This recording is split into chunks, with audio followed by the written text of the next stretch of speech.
O presidente Donald Trump dá um ultimato para o Hamas aceitar o plano de paz apresentado na Casa Branca ontem. Essa proposta pode acabar com a guerra depois de 2 anos.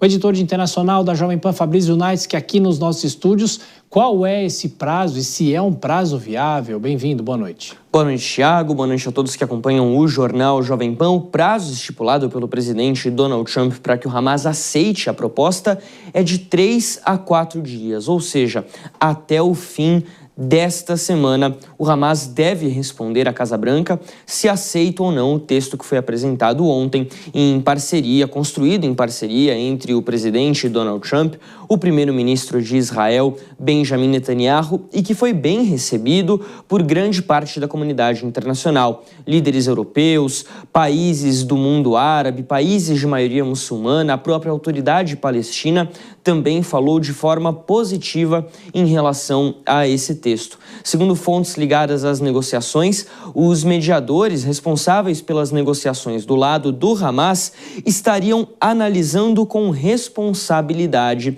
os termos apresentados. Esse é um plano de 20 pontos que inclui um cessar-fogo, a libertação de todos os reféns israelenses na faixa de Gaza dentro de um prazo de 72 horas, em troca de pelo menos 1.500 prisioneiros palestinos detidos em Israel, e a retirada gradual das tropas israelenses do território da faixa de Gaza. Mas uma coisa é o plano, outra coisa é a realidade. O ministro das Finanças de Israel, Bezalel Smotrich, que é conhecido por ser um dos ministros da ala mais radical do governo, já disse o seguinte, que esse plano apresentado representa um estrondoso fracasso diplomático por parte de Israel. O primeiro-ministro Benjamin Netanyahu, por outro lado, falou o seguinte, que apesar do plano, e os 2 últimos pontos mencionam que futuramente isso pode levar à criação de um Estado palestino, ele próprio, Benjamin Netanyahu, não aceitou a criação de um Estado palestino. Ou seja, esse plano pode acabar não dando em rigorosamente nada. Ô Fabrício, todo mundo de olho agora nos Estados Unidos, questão política em andamento, faltando algumas horas, o governo americano pode sofrer o que se chama de shutdown. O que isso significa? Aliás, o The New York Times dizendo aqui, faltam poucas horas para o fechamento enquanto as votações sobre os gastos do Senado fracassam. O que pode acontecer? Desde 2019 não há um fechamento como esse, não é? Exatamente. O último foi entre 2018 e 2019, foram 35 dias de paralisação, foram 2 shutdowns, 2 paralisações no governo de Donald Trump e a última foi nesse período, durou pouco mais de um mês.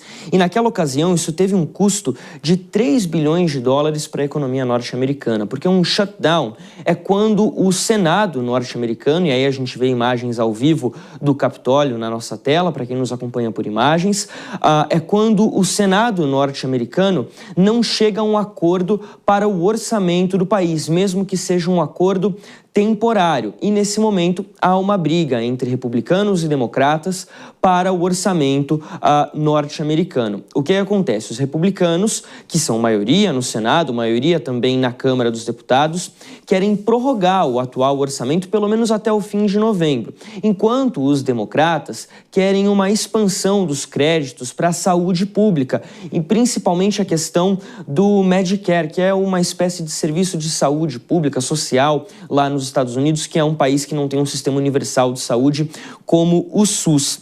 E aí tem essa discrepância entre os dois lados. Para você aprovar um orçamento no Senado norte-americano, você precisa de 60 votos favoráveis. Se você considerar a configuração atual do Senado dos Estados Unidos, isso quer dizer todos os senadores republicanos mais 7 senadores democratas. Não há acordo nesse momento e não há sinal de acordo nesse momento. Ou seja, quando der meia-noite no horário da costa leste dos Estados Unidos, 1 da manhã aqui no horário de Brasília, haverá essa paralisação no governo federal. O que isso representa?